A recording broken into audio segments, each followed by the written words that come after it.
क्या है युद्ध के मैदान की मौजूदा सूरत हाल, देखिए war room update. Middle east में जारी जंग और कूटनीति के बीच हालात पल पल बदल रहे हैं। एक तरफ समझौतों के दावे किए जा रहे हैं तो दूसरी तरफ समुद्र से लेकर सरहद तक तनाव कम होने का नाम नहीं ले रहा है। शांति वार्ता और युद्ध की धमकियों के बीच पेश हैं इस वक्त की टॉप 10 बड़ी खबरें। होर्मुज से गुजर रहे भारतीय जहाज पर आईआरजीसी ने किया हमला। होर्मुज स्ट्रेट में ईरान की आईआरजीसी ने इराक से भारत आ रहे 2 भारतीय झंडे वाले टैंकरों जग अर्नब और सनमार हेराल्ड पर फायरिंग की। ईरान के राजदूत को बुलाकर एमईए ने होर्मुज में अपने जहाजों पर हुई फायरिंग का उठाया मुद्दा। होर्मुज स्ट्रेट पर ईरान का फिर से सख्त नियंत्रण। ईरानी सेना ने ऐलान किया है कि उसने होर्मुज स्ट्रेट पर दोबारा सख्त नियंत्रण लागू कर दिया है। ईरान का कहना है कि जब तक अमेरिका उसके बंदरगाहों की ब्लॉकेड खत्म नहीं करता, तब तक इस महत्वपूर्ण जलमार्ग पर उसका नियंत्रण बना रहेगा। यूरेनियम सौंपने के ट्रंप के दावे को ईरान ने नकारा।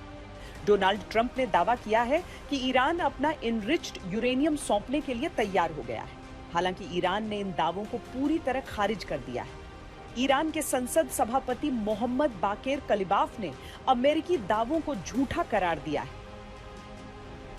अमेरिका नहीं हटाएगा नौसैनिक दबाव। एयरफोर्स 1 से बात करते हुए राष्ट्रपति ट्रंप ने साफ किया है कि वे ईरान पर नौसैनिक दबाव कम नहीं करेंगे।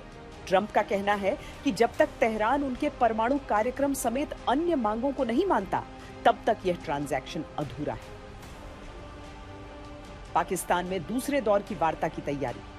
मध्यस्थता की कोशिशों के तहत फील्ड मार्शल असीम मुनीर ने ईरानी राष्ट्रपति मसूद पेजेशकियान से मुलाकात की है। अब इस्लामाबाद अमेरिका और ईरान के बीच दूसरे दौर की सीधी बातचीत की मेजबानी करने की तैयारी कर रहा है। मिडिल ईस्ट संकट के बीच अमेरिका ने रूसी तेल की बिक्री पर प्रतिबंधों से एक नई छूट जारी की है। इस बीच ईरान ने होर्मुज स्ट्रेट को खोलने की शर्तों पर अपनी सीमाएं और कड़ी कर दी हैं। लेबनान में फिलहाल युद्ध विराम लागू है, लेकिन हिजबुल्लाह ने चेतावनी दी है कि उनके हाथ अब भी ट्रिगर पर हैं। दूसरी तरफ इजरायली सेना अब भी दक्षिणी लेबनान में अपनी पोजीशन बनाए हुए है। लेबनान के राष्ट्रपति ने कहा है कि मौजूदा युद्ध विराम को अब स्थायी समझौते में बदला जाना चाहिए। हालांकि दक्षिणी लेबनान में तैनात इजरायली सैन्य अधिकारियों का कहना है कि उन्हें फिलहाल किसी स्थायी युद्ध विराम समझौते की जानकारी नहीं दी गई है। ईरानी विदेश मंत्री ने कहा था कि युद्ध विराम के दौरान होर्मुज स्ट्रेट जहाजों के लिए पूरी तरह खुला रहेगा, लेकिन ईरानी सेना ने कुछ ही समय बाद इस फैसले को पलटते हुए जलमार्ग को फिर से ब्लॉक करने की चेतावनी दे दी है।